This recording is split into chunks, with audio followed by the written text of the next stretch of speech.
Red green online present. শহীদের সংজ্ঞা নতুন করে তারা সংজ্ঞায়িত করল। তারা যাকে শহীদ বলবে রাষ্ট্রের তাকেই শহীদ মানতে হবে। তারা যাকে শহীদ বলবে না তিনি শহীদ হলেও তাকে শহীদ বলা যাবে না। আসলে দৈনিক সংগ্রামের বয়স 50 না, বয়স আরো অনেক বেশি। দৈনিক সংগ্রামের পুনর্জন্ম থেকে এই বয়সটা আজকে ধরা হয়েছে। এবং কেন সেই পুনর্জন্ম হয়েছিল আপনারা জানেন। বাংলাদেশের স্বাধীনতার পর পরে সংবাদপত্রের পর চরম নিয়ন্ত্রণ আরোপ করা হয়েছে। সবগুলা মিডিয়াকে নিষিদ্ধ করা হয়েছিল। রাষ্ট্র নিয়ন্ত্রিত মাত্র 4টা মিডিয়া। এই তলোয়ারের কূপে যারা পড়েছিলেন সংগ্রাম তাদের একটি ছিল। পরবর্তী পর্যায়ে আস্তে আস্তে সেই যাত্রা আবার শুরু হয়েছে।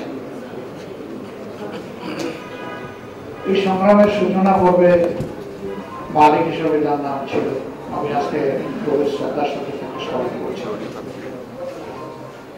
পরবর্তী পর্যায়ে তার সংগ্রামী যাত্রা অব্যাহত রাখতে গিয়ে বিভিন্ন সময়ে প্রতিবন্ধকতার মুখে পড়েছে এবং সর্বশেষ 15.5 বছরের ফেস্টিভাল সংগ্রামের উপরে আক্রোশ হয়েছে।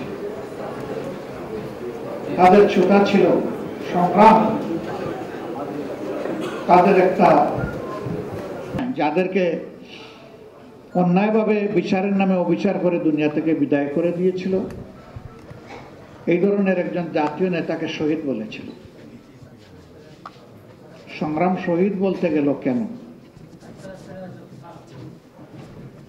শহীদের সংজ্ঞা নতুন করে তারা সংজ্ঞায়িত করল। তারা যাকে শহীদ বলবে রাষ্ট্রের তাকেই শহীদ মানতে হবে। তারা যাকে শহীদ বলবে না তিনি শহীদ হলেও তাকে শহীদ বলা যাবে না। এবং সেই দিন দৈনিক সংগ্রামের উপরে কি তাণ্ডব হয়েছে আপনারা জানেন। এখানে অনেক মিডিয়া আছেন। সংগ্রাম তো মিডিয়া পরিবারের একটা সদস্য ছিল। সেই দিন যদি সবাই সংগ্রামের পাশে আসতেন, যে কথাটা দৈনিক আমার দেশের সম্মানিত সম্পাদক মজলুম সম্পাদক বলে গেলেন, যে মত প্রকাশের স্বাধীনতার প্রতি সম্মান দেখাতে হবে, তাহলে পরবর্তী পর্যায়ে আরো অনেক মিডিয়ার উপর বিভিন্ন ধরনের অত্যাচার আক্রমণ এসেছে, সেটা হয়তো হতো। তবে এর আগের পর্বটা গিয়েছে জনাব মাহমুদুর রহমান সাহেবের উপর। এই দুইজনই কেবল কিন্তু নির্যাতিত না, গাজী সাহেবও শুধু নির্যাতিত না, নির্যাতনের শিকার হয়ে কেউ কেউ দুনিয়া থেকেও চলে গেছে। কাউকে আবার বাংলাদেশের সীমানায় নিয়ে ছুড়ে ফেলা হয়েছে।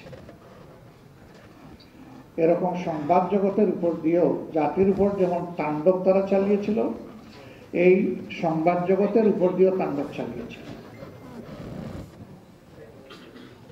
একজন প্রথিতযশা সাংবাদিক বলে গেছেন, সেই সময় অনেকেই সত্যকে সত্য হিসাবে তুলে না ধরে ফেসিবাদের সাথে আপোষ করেছে। সত্য মেনে নেওয়ার মাঝেই সৌন্দর্য, এটাই সত্য।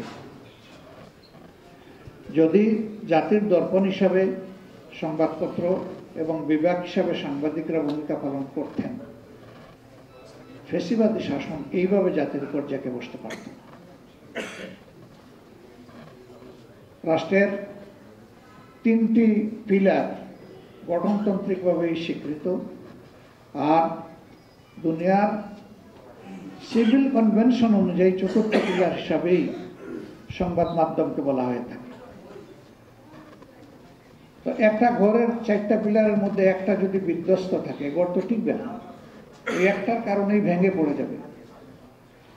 কিন্তু 4টা পিলারে যদি শক্তভাবে দাঁড়িয়ে থাকে, তাইলে গড়টাও আশা করা যায় সেভাবে দাঁড়িয়ে থাকে। আমাদের সমাজটা ভেঙে পড়ার এটাও একটা কারণ কিনা। এই বিশেষ প্রতিবেদনটি যদি আপনাদের ভালো লেগে থাকে অথবা উপকৃত হন, তাহলে অবশ্যই এই চ্যানেলটি সাবস্ক্রাইব করুন এবং লাইক, কমেন্ট ও শেয়ার করে রেড গ্রিন অনলাইনের সাথেই থাকুন। Thanks to everyone. Red green online.